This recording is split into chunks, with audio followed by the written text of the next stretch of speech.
You found the skeleton. How would you calculate that distance? You personally, how would you decide? Well, interesting question. I don't know. I'd have to do some research on that.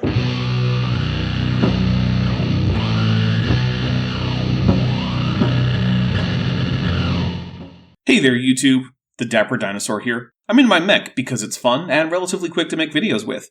I get asked sometimes when I will respond to Donnie Deals Badinsky of the channel Standing for Truth, one of the prime examples of the rule of thumb that anyone with truth in their username is completely unconcerned with truth. I generally answer that I'll do it when they do something worth responding to, since almost all that happens on that channel is just rehashing arguments that were made better elsewhere and aren't even mutually compatible. That has effectively meant never, but on December 14th, 2024, Donnie premiered a video that is itself a part of a livestream he did with known academic fraudster, so-called Dr. Raw Matt Man Nyler, the man who thinks that he's an ordained Essene, even though that's impossible for a variety of reasons, who prides himself on selling fake medicine to sick and dying people, and who once claimed that parts of the Bible were written in pre-Yiddish. And no, none of those are jokes. They're all true, though Raw Matt himself is a bit of a joke, who I suspect suffered too many blows to the head during his tenure as a prizefighter. In case you don't know, Donnie, the owner of the channel, is an actual used car salesman, or former used car salesman, who turned his dubious sales tactics to spreading anti-science propaganda nonsense in service of his particular extremist, sexist, homophobic, and generally toxic brand of evangelical Protestant Christianity. They both knowingly and frequently lie to their viewers, whom they show every sign of hating. In this video, Matt and Donnie try to make a challenge for those they call evolutionists, which is their code for people who don't reject science, that parallels the phylogeny challenge issued by Aaron Ra years ago, and which these two have purported to have attempted to meet, even though in every attempt it was clear that they did not even understand the challenge, and that they did not even attempt to address the actual topic. I have cut down the video very slightly because it gets rather repetitious. Well, I think that's enough preamble. Let's see what a used car salesman and an academic fraud who preys on the sick and dying have to say. It comes down to the gold standard of science. I know that was barely even a sentence, but for context, Donnie often calls testable predictions based on hypotheses or theories the gold standard for science, forgetting the fact that the predictions actually have to be tested and shown to be accurate. Of course, he forgets that because he likes to tout the untested but testable predictions of creationists without ever bothering to deal with the fact that when evolution and creationism make predictions that differ, evolution's predictions are consistently right, and creationism's are consistently, and often laughably, wrong.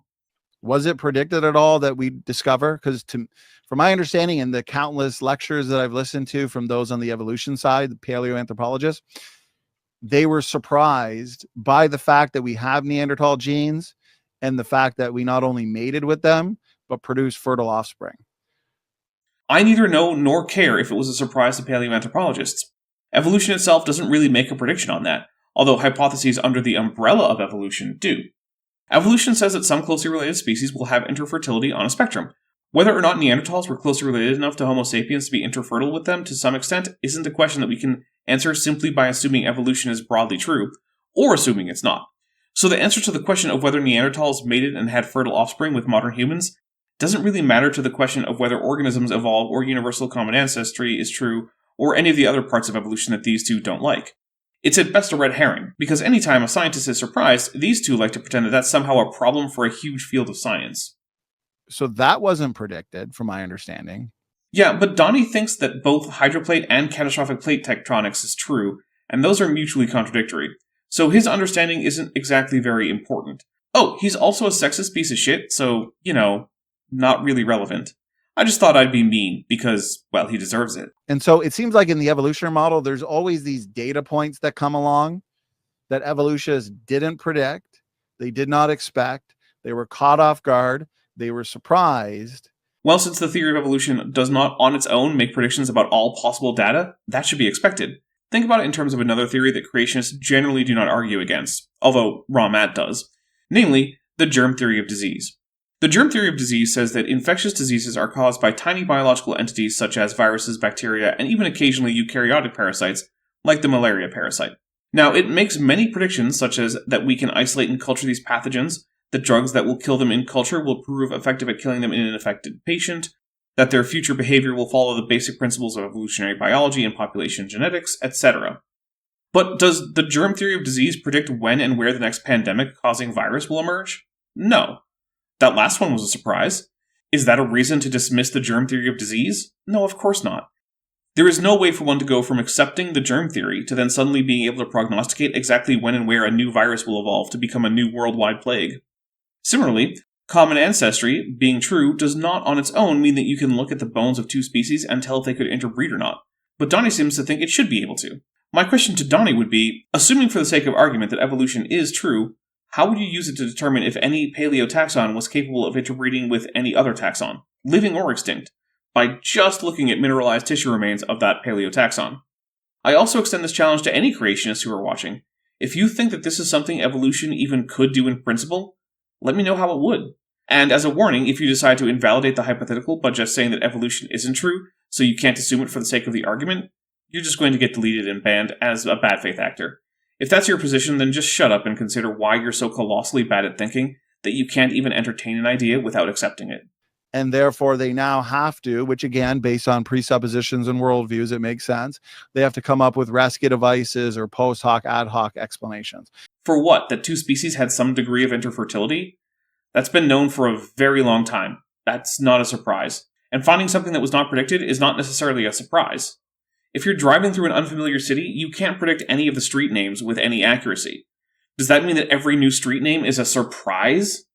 Not unless you're an idiot. You know that streets have names, and you know that while you can't predict what they will be, that they exist is just business as usual. Scientists have known since biology began that some species could hybridize, but have not generally been able to predict which ones exactly, especially before DNA sequencing was possible. That two particular species could hybridize isn't a violation of any prediction. It's just a thing that's true. And let's remember, it was evolution that predicted that non-Homo sapiens species of Homo should exist in the first place. Creationists have only ever accommodated such data, never predicted it. So when it comes to which side actually made a testable prediction and was right, it's still evolution. Also, creationists don't even all agree that Neanderthals were human in the sense of being descendants of Adam and Eve. Reasons to believe, the organization headed by Fuzz Rana and founded by Hugh Ross, says that they're just bipedal apes morphologically similar to humans, but who lacked souls and were not descended from Adam and Eve. Even creationists can't get their predictions right. Yeah, first of all, where are all the dead bodies if they existed for such a long period of time? We're talking 2 million years of human beings existing on the planet, and they're not there. Well, ignoring the thorny and not very scientific question of what it means to be human, since that's not a scientific term, most of them have decayed away completely, but a bunch of them are found all over the place. Mostly in Africa at first, but later spreading into Eurasia, then into Australia and the Americas. Those ones are fossils that are either in the ground or in museums, or I suppose in transit, but the number that are currently in transit is going to be tiny at any given moment, so I feel like that can be mostly ignored. But human fossils are found on every continent but Antarctica, so the answer is they're basically everywhere. And then what do we have? We have the sapient paradox, where supposedly human beings lived in Africa for 200,000 years, and then only in the last 5,000 did they actually do anything whatsoever.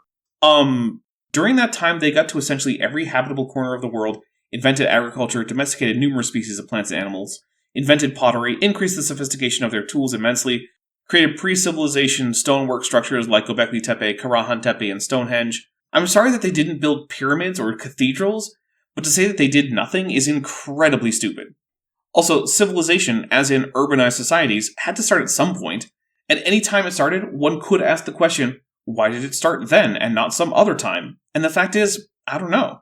But if Matt wants to accept that civilization started some 5,000 years ago, that means that the archaeological record predates his supposed flood, while also maintaining continuity from pre-urban cultures to the earliest civilizations. Meaning that if he wants to stick with this argument, it invalidates his idea of the flood of Noah. But hey, if Matt could think, he probably wouldn't be a monofruitarian. Although since he's also claimed to have been a breatharian, and that was a lie because it's impossible, maybe he's lying about his new diet now. That's a paradox. No, it's not. It's just time existing. There's nothing paradoxical about the fact that time exists. I'm sorry that clocks are too complicated for little Matt Man, but such is life. Maybe he should eat more than one thing at a time, and also perhaps not have spent so much time having his head knocked around. It's not like his brain was super robust to begin with. I honestly think a CT scan of his brain would look like Swiss cheese, and it's his own fault. And then we have Lewontin's paradox, right? What's the genetic diversity of the consensus population size? It's census population size, not consensus population size. and it means the actual number of individuals in a population if you just went out and counted them one by one. This is usually contrasted with effective population size, which can be higher or lower than the census population size and depends on things like genetic variability and population structure. That Matt does not know this extremely basic population genetics term does not bode well. That's another paradox that evolution has that it can't solve. You'll notice that he didn't even describe what the paradox is. Just the word paradox is out there, and man, I guess that's a problem for evolution. The actual paradox, in case you're curious, unlike Matt, is twofold. First, there is a low amount of correlation between genetic diversity and population size. For a dramatic example, humans vastly outnumber chimpanzees by several orders of magnitude, yet chimpanzees have more genetic diversity than humans do. Since diversity arises with mutations, which occur at each reproductive event, then all things being equal, it seems more likely that census population and genetic variation would be tightly linked. The other side of this is that genetic variation in populations of living organisms is much more tightly constrained than is consensus population size. For example, population sizes in a single relatively wide taxon can range across many orders of magnitude. For example, as of this writing, there are fewer than 20 Hainan gibbons in the world, but humans make up some 8 billion individuals. That's 8 orders of magnitude difference. But the amount of genetic diversity tends to be much more restricted than spreading across 8 orders of magnitude. The paper that Matt displayed is actually exploring various explanations for this, such as mutational bias, which means that some mutations are more likely to happen than others, reducing the predicted amount of diversity because repeated mutations are more likely, a possible negative correlation between mutation rates and population size, demographic effects, and even weak selection that may affect silent mutations in large populations, as well as other ideas. And of course, this is no less a problem for creationists because all young Earth models require extensive common ancestry within their so-called kinds. And here too, the predictions made about genetic variation and population size would be essentially the same as the predictions made by real population geneticists. So Lewontin's paradox applies at least as much to Matt's view of the world as it does that derived by science. The population paradox. Calling this a paradox is, to put it mildly, a bit hyperbolic. This article is in fact from the UC Santa Barbara non-peer-reviewed outlet The Current, and is reporting on a few other studies. The so-called paradox is that human growth rates from recent history don't extend back very far into the past, given the evidence we have for the populations of humans throughout the past. The answer is obvious. Some things happen and the population is restricted or even declines. Things like famines, droughts, epidemics, natural disasters, wars, etc. That's it. That's the whole answer. A directly analogous paradox is the fall speed paradox. You see, so-called physicists tell us that on Earth, objects dropped from a height will accelerate toward the ground at a rate of 9.8 meters per second squared, with minor variations depending on latitude and local gravitational effects. Yet objects actually hit a maximum speed called their terminal velocity, which contradicts the 9.8 meters per second squared idea. Therefore, we know that gravity is actually made up to make you abandon your faith in Jesus. The Earth is really flat, and the downward acceleration is really caused by drop angels who push things down. That is what Matt is trying to portray to us. A nice, smooth, idealized mathematical function does not apply to the real world under all conditions. And so I guess that means we don't understand any of the science that applies to things the equation is about? Populations expand. That is a tendency, not a universal truth. All you need to see that is to note that populations have gone extinct. If populations expand were a universal rule, then where are the dodos, the moas, the Tasmanian tigers, etc.? Where were humans expanding in Africa? There are 150 years of population size that looks. This has long been a paradox with no obvious solution. If only Matt would scroll down 2 paragraphs to read, quote, "Now Gervin and UC Barbara postdoctoral scholar Raziel Davison have a good idea why.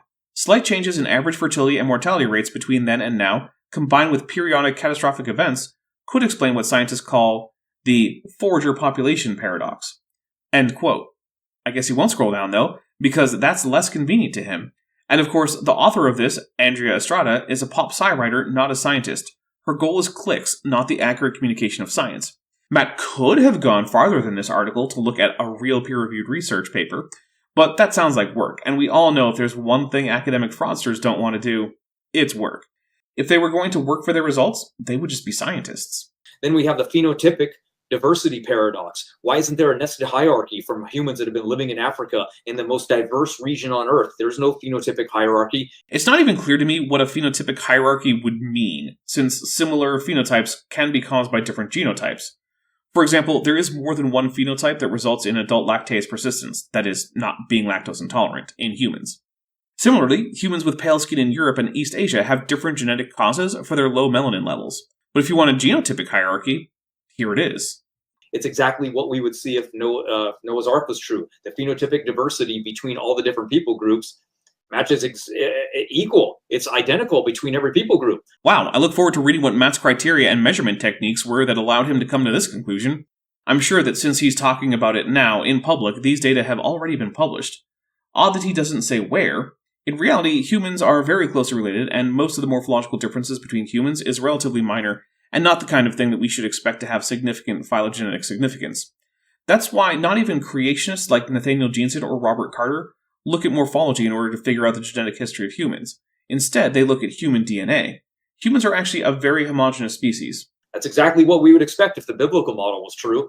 Actually, it seems like the biblical model, if it can even be called a model, would have a hard time making any predictions, since it doesn't even contain matrilineal information on the peopling of the Earth, and even the Table of Nations, which represents some 70 people groups, seems to ignore anyone outside the Near East, North Africa, and perhaps Anatolia. It's almost like it was written by people who didn't really know it existed more than a few hundred miles away, and corresponds to earlier ancient Near Eastern beliefs about the Most High God having 70 children, and giving each one of them a nation as their inheritance, and the inheritor of Israel is the God whose name is written with the Tetragrammaton. But hey, what do I know, except more about the Bible and science than these two combined? So all these paradoxes are easily solved in the biblical model. All these paradoxes, of which only one is even close to a paradox, and which applies equally to any idea of the history of biology that I've ever heard Matt or Donnie propose. Cool. I look forward to reading his monograph when it's published. What do we see when we look for accelerated growth of the human history? I don't know, because accelerated growth of human history doesn't fucking mean anything. Goddamn, raw mat is so stupid. That's an estimate for when human population growth accelerated, and it corresponds to the rise and spread of some of the first pre-written urban settlements. So, yeah, it makes sense that human population might start to grow as human societies start organizing themselves on larger scales with a more clear division of labor, which allows for greater productivity. I mean, that's pretty basic economics. I don't even know what Matt's point is supposed to be here. Oh, look at that. 5,000 years ago. Yeah, except that Matt thinks creation was 6,000 years ago, and that 4,400 years ago there was a flood. So this contradicts his claims about history. Did the human population just not go down during the flood? Because the Bible seems to say that it did. The biblical timeline again. No.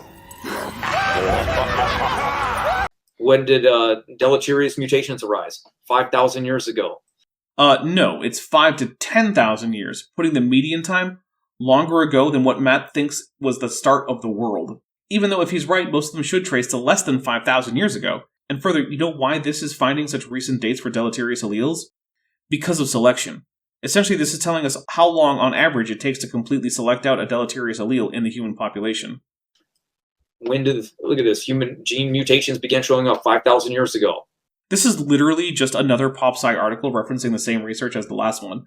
So 3 of his sources for this have all just been the same actual source. Raw Matt can't even tell that 2 of his sources are just news articles about another of his sources and don't constitute independent sources. This man is the epitome of incompetence at best, and a lying douche nozzle at worst. Oh, look at this. We are more different genetically from people living 5,000 years ago than they were from Neanderthals. Oh, my. It's a very strange thing to look at an article reporting on a paper making the point that humans are evolving rapidly and think that this indicates a problem for evolution. What is the problem even supposed to be? Like, if you were to crawl into that tiny garbanzo bean of a brain that's what's left after decades of self-abuse, what's the thought crawling around in there like a worm in the rain? That if evolution seems to have gone fast, it didn't go at all? That humans have to be more similar to their ancient ancestors than those ancestors were to another group of animals? What's the deal? Also, has there been anyone else coming to the conclusion that modern humans have more single nucleotide polymorphism differences from ancient Homo sapiens than those populations did from Neanderthals in the nearly 2 decades since this publication? Not that I can find. Seems like he just made up some reason why rapid evolution means no evolution and then looked for any paper, no matter how out of date, to support that dumb idea. That article you just showed is very interesting. Put it in the comments whether you think Donnie here even knows what a single nucleotide polymorphism is, since that's what the researchers were looking at. Yes, it The is. one about gene mutation, actually the previous one. Yeah. Ah, that one. Well, these two have already demonstrated that they don't know what deleterious even means, So I wonder how Donnie is going to get this wrong. Gene mutations. Look at that one. Wow. Any actual input there about why this is supposed to be a problem for evolution? The theory the study is based on in the first place? Because I mean, that fits right in line with the biblical the timeline. flood bottleneck. Yeah, 200 to 400 generations ago. Except that it doesn't, because the actual conclusion is 5 to 10,000 years ago, which means that the median age for these deleterious mutations is older than either of them think the Earth is, which means that fully half of all deleterious mutations are older than the universe according to their idea of world history, and this paper, if taken at face value, as they seem inclined to do. If I thought that a house was built in 1720, but in all the historical records I can find about it, fully half of them are older than that, I'd consider that a problem for my 1720 idea, not confirmation. Exactly what we would expect to see. No, they would expect to see the oldest such mutations being around 6,000 years old, which will probably give a range of more like 1.5 to 6,000 years, since presumably most of the harmful mutations would not have been present in the only 8 people getting off the Ark, and the majority would be post-flood. It's like they can't even figure out basic numbers. Actually, given how bad they are at understanding the heat problem that comes with their contradictory flood models, I suppose it's actually not too far-fetched to conclude that they understand numbers on about the level of a preschooler. Then we go to pedigree mutation rates, right on the biblical timeline. Except that we know that we cannot calculate divergence times with pedigree mutation rates, even just 2 centuries back. And we know this with actual measurements of living humans with known historical divergence times. For example, we know that the island of Tristan da Cunha was settled in the 1810s, and that only 7 men with living patrilineal male descendants founded that population, allowing us to have 7 Y chromosome lineages. And creationists like Nathaniel Jeanson have measured a rate of mutations of 0.158 mutations per generation in the Y chromosome with pedigree mutation rates. Or to be more accurate, he got that information from other studies because Jeanson doesn't actually do his own research. He just collects data, often badly, from other people who actually do the work, and then he mishandles it. But either way, the only creationist I know who has come up with pedigree mutation rates here is Jeanson, and he says that's it. Of course, when actual mutation accumulation was actually measured in Tristan da Cunha, it was occurring at a rate of about 0.028. And this is for very obvious reasons. Most mutations never make it to future generations. Either they occur in some somatic rather than germline cells, they're selected against, or drift simply eliminates them. This means you can't even use the pedigree mutation rate to calculate divergence times 200 years ago. So what are the chances that we can use it for divergence time spanning more than 5,000 years? Well, none. We go to genealogies. The oldest unbroken chain of genealogies goes back to the royal line of Queen Elizabeth II. Unbroken. Wow. Hey, you know what corroborates the genealogies of the British royal families? Fucking nothing. They're nakedly propagandistic bits of nonsense meant to legitimate the power of the British monarchy and nothing else. They were made up. Right back to And that, I want to add this. What you're showing here, and then what Kent showed, what we've discussed earlier with mitochondrial DNA and Y chromosome, this is corroborating evidence. Like a lot of times you'll see the evolutionists in debate. They'll say, well, it's not that it's not about one piece of evidence. Right. It's about all these corroborating lines of evidence from different fields. But this isn't evidence at all. It's literally just made up. Okay, Right. so we've got historical records. No, we don't. No historian takes these genealogies seriously. It includes kings of Ireland who fought off ancient gods from before humans inhabited Ireland, except that they're supposed to have lived in the first millennium BCE, and human inhabitation goes back much farther than that in Ireland. It's just fictional propaganda nonsense. Unless these two want to say that the ancestor of King Charles actually fought off pre-pagan gods. We've got genetic data from mitochondrial DNA, Y chromosome. Yes, that completely contradicts the entire young Earth timeline, based not on evolutionary theory, but based on real-world measurements and historical data that is actually reliable and doesn't involve legendary Irish kings. We've got evidence from genealogy right here. No, we don't. No historian takes these genealogies seriously. It includes kings of Ireland who fought off ancient gods from before humans inhabited Ireland, except that they're supposed to have lived in the first millennium BCE, and human inhabitation goes back much farther than that in Ireland. It's just fictional propaganda nonsense. Unless these two want to say that the ancestor of King Charles actually fought off pre-pagan gods. We've got evidence from legends, I don't think I even need to say anything. gene mutations, Already covered it. all of these different fields coming together. And providing either nothing of relevance or refutations of young Earth creationism. But these two are too stupid and too dishonest to admit that. Also, this video was supposed to be a challenge to evolutionists, you'd think they might come up with some actual things like what the challenge is, how to submit attempts, what the judgment criteria will be, what the reward, if any, is, etc. Instead, it's just interminable droning about sources they can't or won't understand. I wonder how long it will take to get to the point. To form a biblical creation conclusion. I mean, that's why I say it's a great time to be a biblical creationist, because if you are a Christian, then there's a very good chance you're not a science denier. I love my science-accepting Christian viewers. Y'all are great. Or you're honestly seeking evidence for why the Christian faith is the correct faith. I'm not, but if Donnie thinks lying and misunderstanding biology at very basic levels is a good way to convert the infidels, I have bad news for him. There is so much here. You'd think they could actually show something that isn't just an old ICR article that actually supports any of their ideas over the scientific consensus. Instead, nope, they don't even know what they showed and don't even notice that it contradicts them. I mean, it's overwhelming. It's why we typically do 3 to 4 hour shows on the evidence, Matt. Is that why? I suspect it's that the longer it goes, the more likely their sycophants are to donate money, and also, possibly because Donnie's wife and kids hate him, so he needs to stay away from them. That one, though, is just an educated guess. I have no direct evidence for it. Except I can't imagine anyone wanting to spend time in person with Donnie, especially not a woman. To be fair, I also want my fans to give me money on live streams, so I can't get too high and mighty about that. Right. And what I like is that there's just all kinds of evidence that corroborates with one another, right? Independent lines.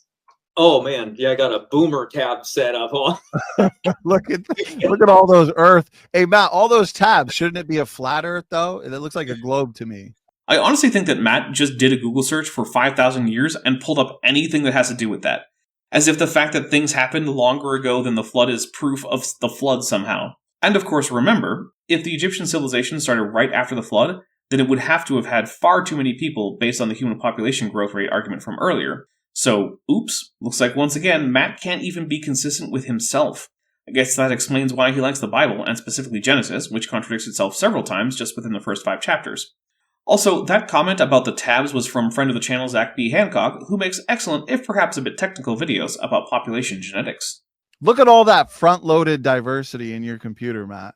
Oh man, my God, this computer. And just like species, they can manifest this built-in design DNA, right? For change and adaptation. You can do the same. You can click any one of those tabs at the top and boom, it's built in, it's ready to go, it's front-loaded, it's ready to manifest visually. Eh? Yeah. That's a reference to the idea of created heterozygosity. That's the idea that God front-loaded maximal genetic variation, but not any bad variation, of course, into the first members of the kinds of organisms that he created. And that's why they could evolve and adapt to new habitats post-flood. There are, of course, problems with this. The first is that this does not account for the taxonomically restricted genes within groups that creationists typically consider to be a kind. Those would have to evolve after creation, and that negates the whole need for God to front-load diversity, because it means that non-deleterious genetic diversity can, in fact, evolve, whereas the whole point of created heterozygosity is that it can't. Second is that we can calculate coalescence times for any part of a genome of any well-sampled organism. That is, how long ago you would have to go back in time before all members of a group of organisms share a common ancestor from whom they all inherited that bit of DNA. It's like mitochondrial Eve, but for other parts of the genome. Created heterozygosity should mean that most of the genome of any given organism should have about the same coalescence time, and that time should be about the same across virtually all species. This isn't even close to the case. Of course, evolution says that because different parts of the genome fix at different times, and mutations are ongoing, that there should be no such correlation within or between species, which is indeed what we see. Once again, creationists make testable predictions, which is good. It's just that when they test them, they fail, and evolution succeeds. There's a good analog for you. And then just like evidence after evidence of just like everything arising at the same time 5,000 years ago. Yes, when you search specifically for things that happened 5,000 years ago, you will get lots of the results. But that's also true for other periods of time. And also, that's still 600 years too old, so I'm not sure why he's excited about that. Worldwide, people groups that never met, all just magically created math, writing systems, language. No, math and language predate the dawn of civilization. We know this because people even before writing had architecture, systems of account using tally marks, and organizations sufficient to create such things. That requires basic math and linguistic sophistication. Further, the first written records that exist are basically receipts, which requires math. This is something creationists like to do, and we've also seen it with the other young Earth Matt. They like to pretend that the first urbanized societies are the first societies to ever exist in a place. But that's simply not true. Those urbanized cultures are preceded by long and well-documented cultures that go deep into the past who were not urbanized. Which means that if Matt wants to say that the origin of the ancient Egyptian civilization is tightly coupled chronologically to the end of the flood, then what about the Nakada people, who stretch back through basically the whole Neolithic, far longer ago than 5,000 years? Where do they fit in? We have their tools, their pottery, their remains. They existed. When did they exist? Calendars, irrigation systems, astrology, brewing. It's like, wait, what? What's going on here? What's going on is the rise of urban dwellings in the Old World, and you'll note that it is not something that occurs at the same time in the New World. The concept of civilization, that is, a society with cities, is an idea. Once it takes root, other people can learn about it, who did not invent it, and they can start their own city-building projects, and so civilization spreads. The very fact that this happened separately in the New World and Old World is good evidence that there was nothing special about the start of civilization in the Old World, just that it was earlier.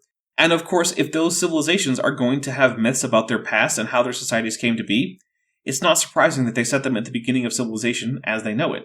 It doesn't match evolution. That's why there's so many paradoxes. That's what we're trying to tell you guys. Paradoxes like why populations don't just grow smoothly, something that has been known since we came up with the idea of population growth. It would be great if this evidence of things not matching were more extensive than just lots of things happened 5,000 years ago. Why not base this whole something mysterious happened in the past that's biblically significant on the origin of agriculture some 10,000 years ago? How does that fit into the young Earth timeline? And if Raw Matt wants to say that it doesn't, then I have bad news about how those 5,000 year dates were obtained, because it's basically the same techniques that were used to get to the 10,000 year dates. If he wants to say with any confidence that civilizations in the Old World all started about 5,000 years ago, then he can't reject that agriculture started in the Old World about twice as long ago, invalidating his entire worldview. These paradoxes are easily solved, right? They're easily solved if you just do it. And what is the evidence for that population bottleneck that they mentioned 200,000 years ago? Look, there's no strong supporting evidence of a population bottleneck. Yes, there is. It's the low genetic diversity of humans coupled with the coalescence time data. I encourage Matt to dig into the statistics and write his own critique of the bottleneck hypothesis. How about in the fossil record? They talk about that all the time. We'll go and look at exactly what they said regarding the fossil record. And that too. Maybe it's in this folder. I have a lot of folders, guys. Lots and lots of folders. When you make videos, you get thousands of images. Yeah, and pro tip, you can save them into a folder so that you can search them easily and find them rather than clicking through an ungodly number of Chrome tabs, all of which look identical because there are too many of them. And when you're a young Earth creationist, you get thousands of pieces of amazing lines of evidence. Weird then how the book The Rocks Were There documents that creationists typically ignore about 90% of all data in fields they touch on. If the evidence were so amazingly in favor of creationism, wouldn't they be eager to look into all of it instead of just cherry-picking it so heavily? By the way, look at that guy's cranium. Holy cow. Yeah, that's a missing link if they found him in the fossil. Wow. Yeah, that's weird. He really does look like a missing link with those extreme brow ridges, that small brain case, that lack of a chin. What an odd-looking fellow. And that's an extant human today? He's alive now. So they find that brow, they find that skull cap in the fossil record in isolation without anything else attached to it. What are they going to conclude? Oh man, that's a missing That's a link. hominin right there, you know? Well, they'd say humans are hominins anyways, but that's a pre-human hominin. Yeah, that's erectus right there for sure. They probably would say that it's a pre-Homo sapiens hominin. And you know how I know? Because that's not a picture of a living person. That's a picture from Pinterest of a photoshopped Homo ergaster, which is subsumed into H. erectus sensu lato. You can even zoom in and see where the clone brush was used to fill in the beard. And of course, most damning, Raw Matt has made sure we don't see the bottom of this picture because it's labeled Homo ergaster. Raw Matt had to find this picture and intentionally cut off the bottom and then lie to Donnie and his audience that it was a picture of a living human with those features. And that is why I made this video. Raw Matt is just out here committing academic fraud again. It would be one thing if Raw Matt was just an innocent idiot, but he's not. He's a lying, manipulative little fraud. He can tell what letters are. He managed to write some blog posts that were at least recognizably English. He knows that that picture is Homo ergaster, not a living human. If Matt were just an idiot, I'd feel pity for him and mostly leave him alone. But he's a deliberate deceiver. He seems to think that lying is a good way to bring people to Jesus. I would like to remind Matt and any other Christians watching of Matthew 7:16 through 20. You will know them by their fruits. Are grapes gathered from thorns or figs from thistles? In the same way, every good tree bears fruit, but a bad tree bears bad fruit. A good tree cannot bear bad fruit, nor can a bad tree bear good fruit. Every tree that does not bear good fruit will be cut down and thrown into the fire. Thus you will know them by their fruits. If this level of blatant dishonesty is the fruit that the tree of creationism yields, then I want to know from Christians if you really think that tree is from God. I thought God was not a man that he should lie, and that the father of lies was the devil, not God. Seems to me that if I had to pick whether, based on his actions, Raw Matt was a child of God or a child of the devil, that I'd be forced to say he's a child of the devil by the standards of his own holy text. Look at this. In the fossil record, there's nothing 200,000 years ago either. It's all inference. It's all just the assuming. Right. Yeah. Well, you nailed it. Let's say, so it's not only the genetics, the fossils, just take erectus, Matt. Using a bear-specific designation is pretty poor form, and it's pretty conclusive evidence that Donnie doesn't know the first thing about taxonomy or paleontology. But I think we're finally getting to the challenge bit. They say, according to their model, if we steel man it, erectus has lived on the globe for what, about 1 million years? Yeah. Okay, let's say their generation time is what? Somewhere between 20 and 25 years? It seems a tad on the high side, but that's just my gut feeling. I don't care enough to look into it. I'm just willing to give them this one. So they're living on the globe. Or the flat disk of the earth, as described numerous times in the Old Testament. Funny how they like to cherry pick even the Bible, isn't it? For 1 million plus years. They have a generation time of about 20 to 25 years. How many children, how many offspring are they therefore having? I don't know. We need very good population data for Homo erectus to determine that, and we don't really have it, because fossilization is pretty rare, but it's still probably a big number. A lot over the millions of years. The million years, I should say. Where's all the dead bodies? Decayed to dust, in caves, in the ground, and in museums. Decayed to dust covers virtually all of them, as that's what normally happens to bodies. Where's all the towns? Where's all the civilizations? There is no reason to think that they had towns or civilizations, so they're nowhere, because they almost certainly did not exist. Where's all the evidence for fire and hunting and living in groups and this and that? It's not there. It doesn't exist. Yes, it does. We have the bones of animals butchered by Homo erectus and their fire pits, as well as their trash pits, which contain charred material. If Matt and Donnie want a specific location, then Wonderwork Cave, Northern Cape Province, South Africa, would be a great place to start. It's almost like they didn't look into this, or if they did, they're just lying about this. The amount of bones that you have associated with erectus could literally fit into the trunk of a car. and we're supposed to believe that they lived on this planet for 1 million plus years. Yes, those two things are in no way incompatible. If you find a bone from 1 million years ago, it doesn't matter how small it is. The animal that grew it lived 1 million years ago. There's a reason no one measures the quality of a fossil record for any lineage in volume. It's because volume is a meaningless metric for such things. Where's all the grave sites? We don't have any evidence that Homo erectus intentionally buried their dead. They may have had funeral caches, which are locations where bodies are deposited, but even that is up in the air. Does Matt have any reason to believe that they must have buried their dead? I doubt it, but I'd be fascinated to hear what his reason for thinking they did is, if he has one. We should be finding billions and billions of dead bodies. Based on what? Aren't creationists the ones who like to harp on about how vanishingly rare fossil forming conditions are? Based on that logic, we're lucky to have any. So, what is Donnie using to estimate the number of Homo erectus bodies that should be known as fossils? Oh, right. Nothing. He's just making up problems in an attempt to create a false equivalency between his cherry-picked biblical interpretations and actual science. Okay. I mean, humans, we've been here for 4,500 years.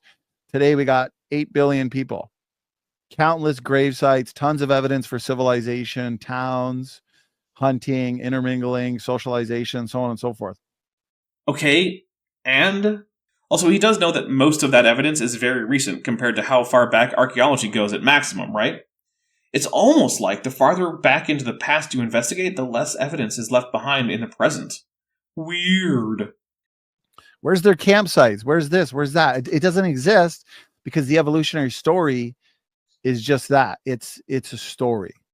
I have already provided an example campsite associated with Homo erectus. Perhaps if Donnie watches this, which there's a fair possibility of, he can start there, and then perhaps complain without making his own predictions that we don't have enough.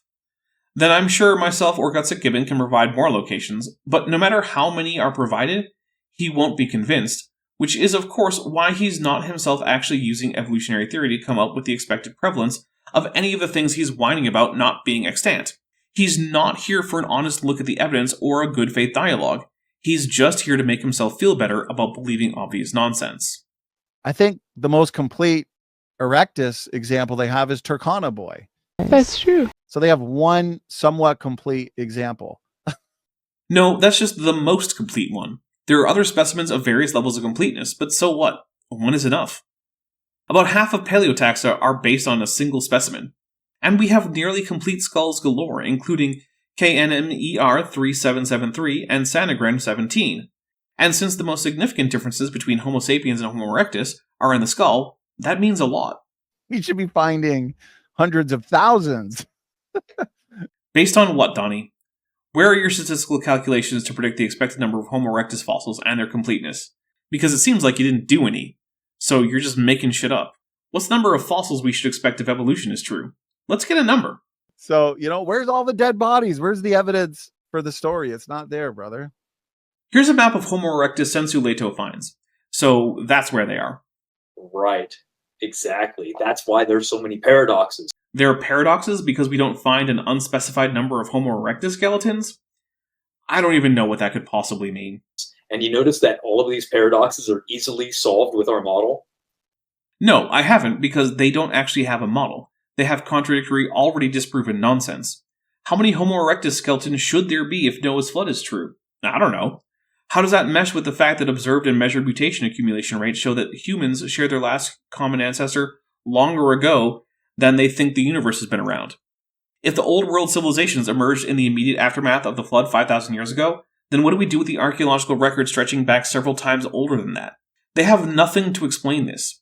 Instead, they just present things like statistical anomalies in population genetics, and the fact that population growth in the real world doesn't look like a plot of a simple math function. And then they whine because they think that there ought to be more fossils on the basis of nothing. It's just easy. It all fits. We don't have to do anything. We just let it interpret itself. Except that's not what they do. They toss out data, most obviously in this case, pre-urban Neolithic archaeology.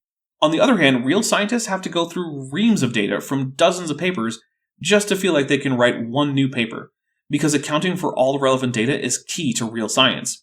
It's telling that the opposite is true for young Earth creationism.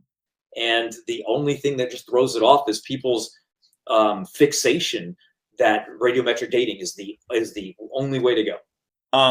No, we have dendrochronology, thermoluminescence, and more. And they are all causally distinct, yet they all give us a consistent chronology for the history of humans on Earth. And that's what the actual consensus picture is built off of. On the other hand, young Earth creationism is based on taking Genesis literally, but not too literally, because then you start believing in a flat Earth with a dome over it. But just the right amount of literally so you can pretend that the globe, Earth, and heliocentrism are compatible with the Bible, despite contradicting it, while also saying that the Earth must be young because the Bible says so. So on the one hand, we have multiple independent lines of evidence all converging on the same answers about the past, and on the other, we have cherry-picking an Iron Age compilation of texts. I think when it comes to science, I'll stick with the science. Donnie and Matt, though, are going to keep cherry-picking that Iron Age compilation. That's all they're using to get these dates. No.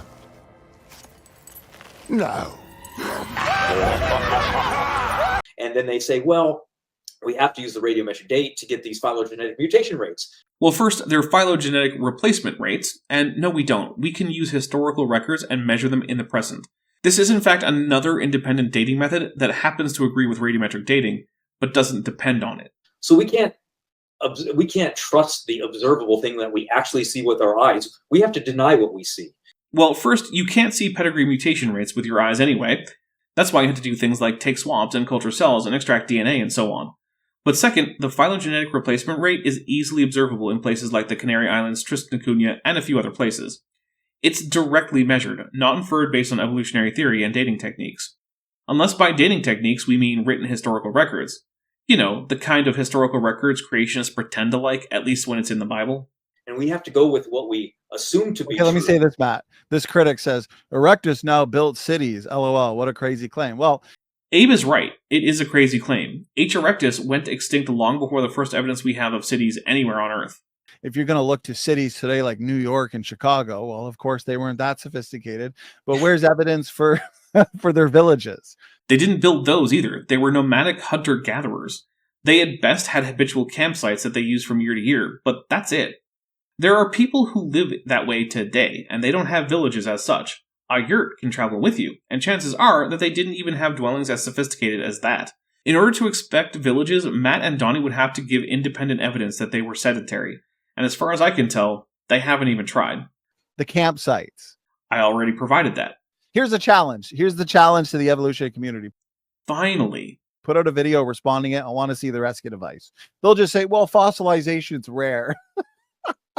So the challenge is just, where are the bodies, and where are the settlements that we have no reason to think should even exist in the first place? Well, I showed where the bodies are, and since I don't expect there to be Homo erectus cities and villages, I don't see why I should be in charge of providing examples of such. If the challenge is just that there aren't enough bodies, then how many is enough? Who will judge the challenge? Is there some kind of prize? What are the rules for submission? How did Donnie determine the correct number of fossils that should be found if evolution is true? Where's the billions of dead bodies? Turn to dust, like the Bible says. Genesis 3:19b is correct when it says, "You are dust, and to dust you shall return." But even with one body, that means that the species existed, and we know when. The only reason to find even a single fossil of a particular organism is that that organism existed. So all this guffawing and pretending that Donnie and Matt somehow have the magic number of fossils that we should expect means nothing. The fact is, the fossils exist and need an explanation. They have none, so they just deflect and lie. Where's the campsites? In caves across Africa and Eurasia. Where's the evidence for the evolutionary story? Genetics and the fossil record, including the extensive fossil record for Homo erectus. Of just one. We picked one example, Erectus. Well, if it's specifically H. erectus, then we have proteomic data, but not genetic. But that just changes the answer to the fossil record and protein sequence data. That's where it is. Okay? All other fossils that we've ever discovered could fit in the trunk of a car.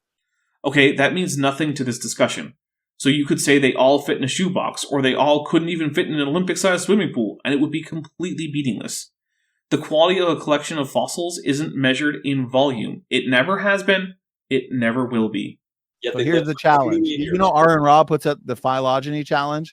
Yes, I am aware, because these two have tried multiple times to address it without even understanding it, and it's been almost a decade and a half since he put it out. The lack of response is rather embarrassing for creationists. Yeah. Here's a challenge for the evolutionists. Let's see them respond.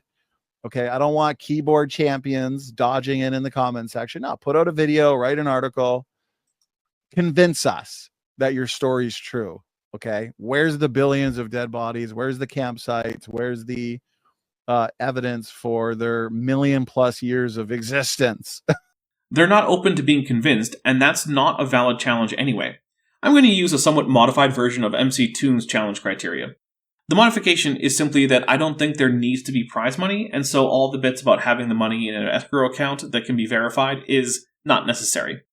But what this will need to be a challenge is objective criteria that, if met, will actually indicate the truth of human evolution from non-human primates according to those who accept that proposition, as well as a mechanism for settling a dispute as to whether or not the objective criteria have been met.